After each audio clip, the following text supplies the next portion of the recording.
Hello, it's me, Amy Nesdahl, and I'm here today with Mary Knee. Got your name right, Mary Knee, and it is January 1st, 2023. We're kicking off the year, people. Woo-woo. I was talking with Mary the other week, and well, here's how I'll start this. The new year is upon us, and many of us are thinking about ways to make the next year, better than ever, better than last year. So obviously, the way we feel physically in our body has a lot to do with that. That's many people have those resolutions and things like that, promises to themselves that they're going to feel better by the end of this year. And Mary and I were talking the other day, and she mentioned that she had taken this course at Anoka Ramsey, Yep. right? Um, and she was talking to me, and I said, well, Mary, I think we need to make a video. We need to talk about this stuff. So Mary Knee is someone, if you're in the Metaphysical Cafe group, you will recognize her and probably recognize her from, I don't know if it was last year or the year before, you posted a lot of like driving in trees and just so many tree videos. And you can find her on YouTube at Much Wilder Me. And they're wonderful. They're great little meditations. And I'm just going to let Mary also introduce herself. I also wanted to say that she is a clinical research specialist, just to put that in there, because what we do is part of our identity. So I wanted to put that in there. But Mary, I'm going to let you kind of introduce yourself and talk about where you've been with this whole thing. You go. Okay. Thanks Okay. for having me. Happy New Year, everybody. And yeah, so I've been on this, I don't know what you call it, this path, improvement path or spirituality path for probably, I don't know, 6, 7, 8 years, and trying everything, Reiki and Qigong, and I don't even know how many other things. And I've also been working with a Chinese medicine doctor as well to help um, supplement the Western medicine things as well. So I've been working and doing that for probably, 7 or 8 years, and have been getting slow and consistent results, but very, very slow. And I feel like the last year and a half has things have been falling into place. I've lost probably 60 pounds in the last year and a half, and it's amazing. And I did it focusing more on how do I want to feel rather than I want to lose weight. And I think that made a huge difference in the approach and the choices that I made. Right. So then back in August, I found this class at Anoka Ramsey Community College that is called Food as Medicine. And I just felt like this was the right time for me to try it, and I was ready for it. And so it was a really interesting class, a lot to learn about food and how we grow food and the food industry and big pharma and big agribusiness and all of that stuff. But yeah, I think we'll get probably into some of that as we go along here, but it was a really interesting class. I learned a lot and made some other choices during the course of that class that changed what I eat basically now. Okay. Hopefully permanently. Okay. But yeah. Yeah, it's definitely a lifestyle. It's not a diet. It's a No. way of eating. Exactly. Exactly. I hate the word diet. No, totally. Diet means what you eat. It doesn't mean depriving yourself. What is your diet? It is, I eat this way. Exactly. Yeah, right on. So we're going to go through, is that all you wanted to say? Sorry. I don't want to cut you off. I think so. Okay. Okay. Well, we're going to go through quickly 5 points of what 5 things that Mary wants to talk about. The first point is number 1, focus on how can I feel better than how can I lose weight. So I don't want to take away what you're going to say, but I just want to say this point that you made that really made this, to me, the number 1 point. Add good things. Don't worry about taking away things. That deprivation, that butting up against authority, even if the authority is you, I Yep. can't have sugar. Well, I'm gonna have sugar. That's my thing.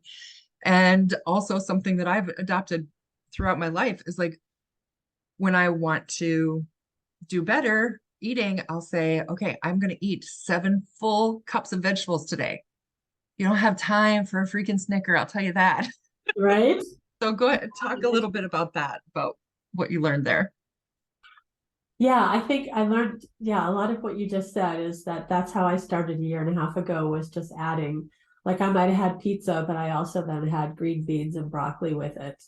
And or I might have had a cheeseburger and had carrots and celery Mm-hmm. or something, and just Mm-hmm. adding the little things. And then eventually I noticed that, the pizza was sort of falling away a little bit, or yeah, I was having less of it. Yeah. And so I think that was a really helpful plan, rather than, like you said, depriving myself. I haven't deprived myself of anything really. I mean, I Mm-hmm. have it when I want it, and that, and I think that's important. I wasn't planning on saying much, but I have to add this in there Yeah. is that when we do add those good things, when our body is being nourished, and actually this is kind of number two, is like focusing on the quality of food. But when our body is being nourished, our vibration actually increases. And when your vibration's higher, it doesn't really match the vibration of sugar or cheeseburgers from McDonald's or something like that. It's just your body, you just naturally shift into this place of wanting. I want a salad. I I know. don't really want whatever else, fried basket of food, It's pretty crazy. Yeah. Yeah, it just happens naturally when you focus on your vibration. So, okay, number two, focus on quality of food. Oh, Well, yeah, go ahead. I was just going to say that in that vein, I've found now that even when I feel bad or I'm like frustrated or angry, I don't have the thought, oh, I'm going to go to Culver's and blah blah blah. Yes. Or I have had the thought where like, oh, I'm going to Culver's and I'm getting a cheeseburger, and then I drive around a little bit and it dissipates, and I'm like, no, I'm going home and having rice and vegetables, and I'm happy about it. It's Yeah. not like I'm forcing myself to do it. So it's very weird. It's Mhm. like, who am I? Because Well, you're someone who started to love yourself. And really, when we want to comfort ourselves now, it's more like, how can I bring comfort to my body in love rather than I'm going to punish myself and feel like crap. exactly. I feel like I really need to add in here. About 7 years ago, I lost about 60 pounds also, Okay. and really very similar, just like I became happy. I started to love myself. And it just is. So food is definitely a place to focus I think along we with, should mention the quote that we like from Hippocrates yes, please. about let food be thy medicine and let medicine be thy food. And it's huge. And I think that, I don't know if we're talking about this later, but I think the really important thing to talk about is that our bodies know how to heal themselves if Yeah. given a chance. And they like the vegetables, and it helps, and it starts things happening that they need to do, the body needs to do. The cells are amazing. Yeah. Yes. That quote was on the wall at a chiropractic office I used to work at, and I just loved it. It's so true. And once you do start getting and eating better and whatever naturally, or um, I for one, I start thinking whatever I put in my mouth, I'm like, this is either going to heal me or hurt me, you know. Yep. And it's something I take into account when I eat. So, okay, so number two was focus on the quality of food. We might mention that quote. Um, did you want to say anything about nutrients or anything like that, or we could just leave it at that? Focus on the quality of food. I think Yeah. we pretty much covered it. Yeah, I think it's important to think of, like what you said, think about what you're eating. Excuse me. And think about the quality and the type of food that you're eating, and processed food is sort of at the top of the list to cut out, because there's not much value there at all. And I found myself, because I have to be gluten-free, and I found myself, oh, this is gluten-free. And I thought, just by the virtue of it being gluten-free means it's processed. Right. That's a good point. It doesn't make it, I mean, it's better, but it doesn't make it the best thing. So processed is really a good thing. And the other thing I think that's really important for people to learn more about is dairy. And dairy is not really good for anybody but cows. Mm-hmm. And so they, in this course that I took, there were a ton of videos, and their assumption, or not assumption, their what's the word I'm looking for, decision, their prognosis, their recommendation based on their research is that nobody should have dairy, because it just doesn't do anything good for your body. Oh, wow. Up to, personal choice and everything, but right. I think it's something worth considering and worth diving into a little bit, and thinking about. And the same with meat. They talk about meat, and I mean, I'm not vegan, I'm not meatless, but I've gone further. I'm eating less meat now than I did before. And if you look at the science and the studies, your body has a lot better chance of being able to recover from, like, if you have heart disease or diabetes, if you cut back on processed foods, dairy, and meats. Okay. There's science out there. There are studies, there are peer-reviewed studies that show that this is possible and it happens. Okay. So I just want to throw in here, just like anything else, this is a lot of stuff, and I don't think that we're on here saying to everybody, hey, do all this. No. This is a great conversation about important science things. And I always say, especially if you're just starting, or maybe you were somewhere before and now you're somewhere new, whatever resonates with you, just take one thing out of today. If one thing is like, oh yeah, that dairy, I've been thinking about that, then go for it. Get in there a little bit more and go for that. Because just like we said before, when you just take one thing and help you raise that up, I'm going to eat more vegetables every day. Everything else will start to come up with you. So you don't have to take all this and go, I'm going to do all this today. No, and I think that's a really good point, because I think that's where the success that I've had so far, I think you mentioned too, is I've taken tiny little baby steps, but very consistently. And yes. That makes a difference. And I think the other difference is, no matter how many times you try and you fail, just do it again. Just keep doing it, Exactly. So we have today, big deal. Yes. Right. Exactly. So point number 3 is a great one. It is, what is your personal superpower? And that means your predisposition versus personal choice. Tell us about that. I think, is this what you're talking about with like if your family is predisposed to something? Yes. Yeah, there was several of the documentaries that were in this course talked about genetic predisposition to certain diseases and things. And that is true. I mean, you have those genes and you have that predisposition. But a lot of what the doctors and nutritionists said was that you don't necessarily have to have heart disease or diabetes or whatever, but it depends on what you eat. So you are the one triggering the genetic reaction.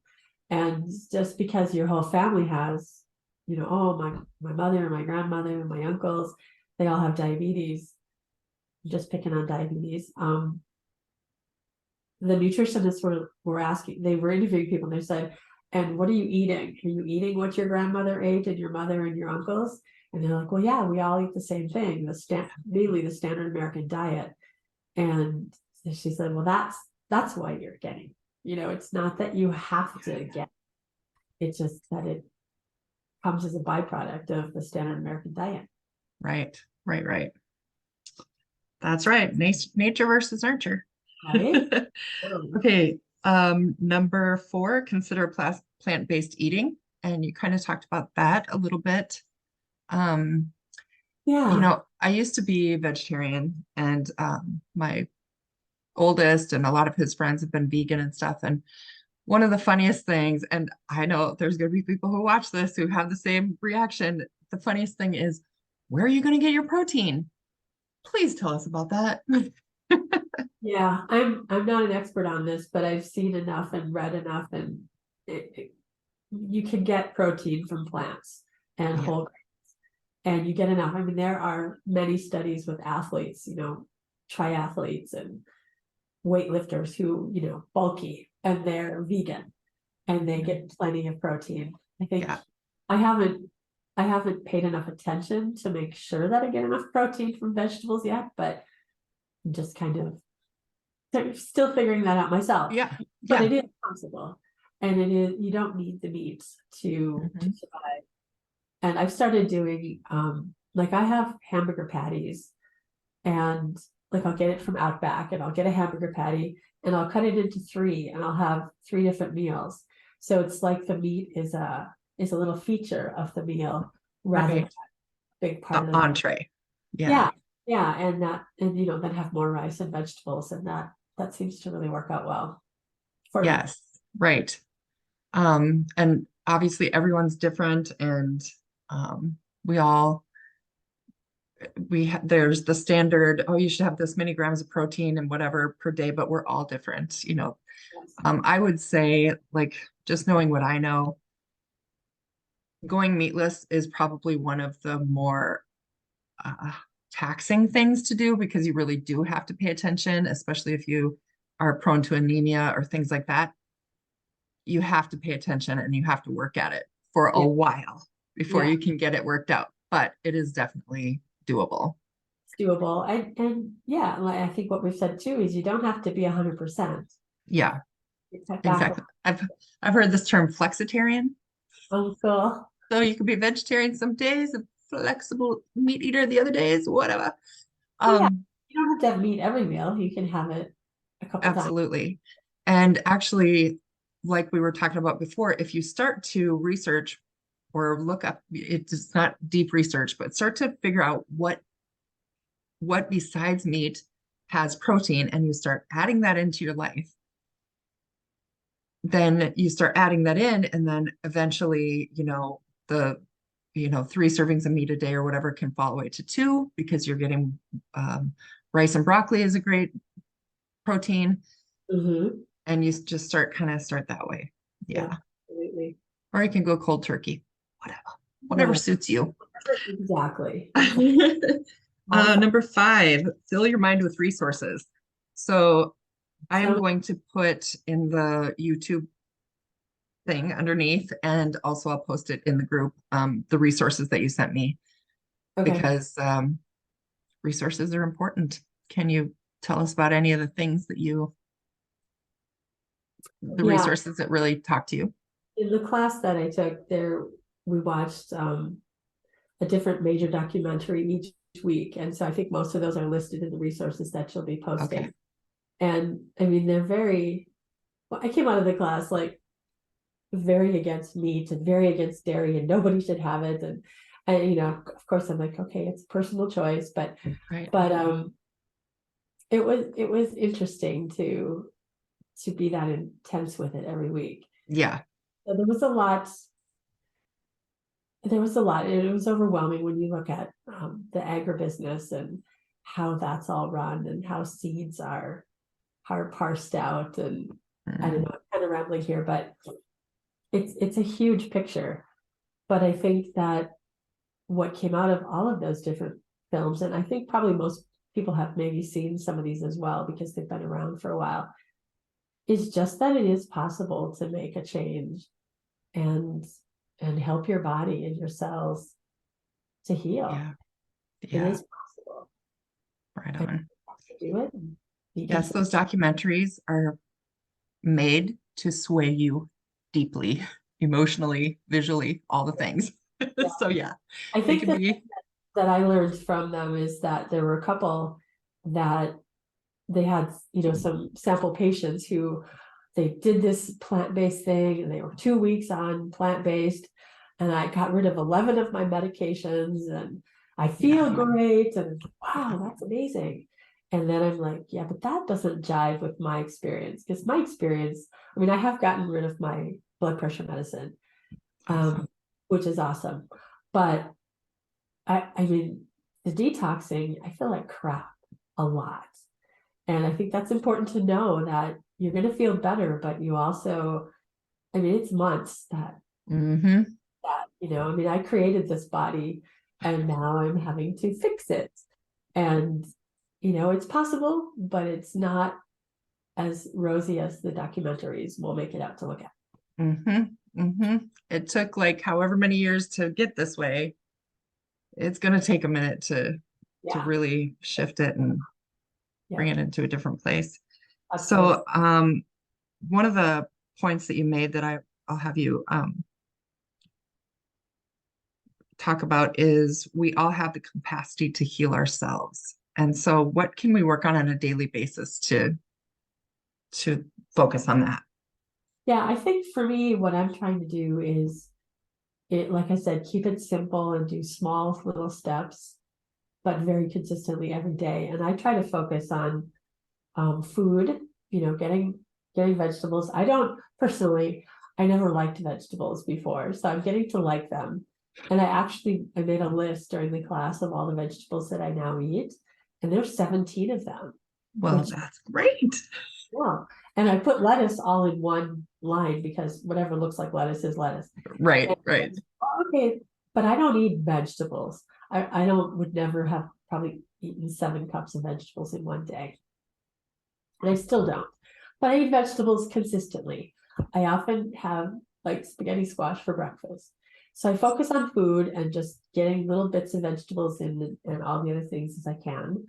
I also think it's important. There's 3 things: the food, and then movement is moving your body somehow, dancing or walking, but every day. So I walk like twice a day. Sometimes it's only 5 minutes, but I do it every day. And that has, I think, made a big difference.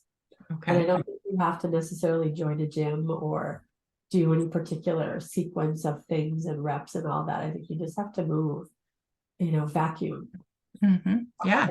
Stairs, in the summer garden and whatever. So food and movement. And then I think the biggest thing, which I'm just starting to sort of realize, is I think our thoughts have a huge impact on, obviously, on our body. We know that, right, through all of the energy work that we do. But I think it's even more so than food. I think food, you can go, you can eat really, even if you ate really, really well, everything, correctly, whatever you're supposed to eat. If you have really bad thoughts in your head, you can still be sick. And, there's a documentary I just saw now on Gaia TV, if anybody watches that, but they were talking about just the dis-ease in our body is all caused by thoughts and stress. And so that's kind of where my new focus is like, what does that mean? And yeah, that is so important. I mean, just if anyone's watching this, while people are watching this, if they're thinking, like I mentioned earlier, oh, I have to do all the things. If I don't do all the things, then I've failed. I have to go completely this way or I fail. Or I'm doing okay and then I ate something wrong and now I failed. That is self-talk. That is the toxic thoughts that will keep you down. Yeah, there is no failure in my mind. There's just, and I think it's helpful that we have to have the 3: food, movement, and thoughts as a little touch point every day. Like, oh yeah, okay, I can do. That's great. That's awesome. That's a thing to put on the refrigerator, little sticky note, food, movement, thought, just to. And Master Lin, who is the founder of Spring Forest Qigong here in Minnesota, one of his big things is good, better, best. And so, you do as well as you can. And as you go through time, you get better and you get best. But whatever you do is good. Right on. Yes. Okay. So, what is next for you? What's your kind of In this takeaway? semester at Anoka Ramsey, there's a class called Mind Body Connection, I think. And I think it's going to go into more deeply about thoughts and how they affect our body and our health. And Okay. so I'm really curious about what that's going to entail. Okay. And does that start in January or you're already in it? No, it starts in January. Okay. Well, then I think in a couple months we'll come back around and we'll see what you learned at that class. So, So yes, I just want to reiterate that was Anoka Ramsey Community College here in Anoka, Minnesota. And it's like what is the program called there? Alternative Health, oh gosh, integrated health and Integrative Health and Healing, right? yeah. So absolutely. I mean, these resources are great. You don't have to be going after a degree to take classes. You You can don't. just And take classes. these two particular classes, and most of their classes in that group are online asynchronous. So Oh, you don't even nice. have to go. You just do the work and I think I'm going to take some classes. That's so exciting. I love it. you do it on your own time. And I mean, it's a lot of work, Right but on. Yeah, right on. Well, thank you so much, Mary. yeah, thank you. And if anyone else has something they want to talk about in this format, I'd love to. I'd love to do it. All Yeah, right, so have a great day. You hang tight right there, Mary. I'm going to stop the okay. recording.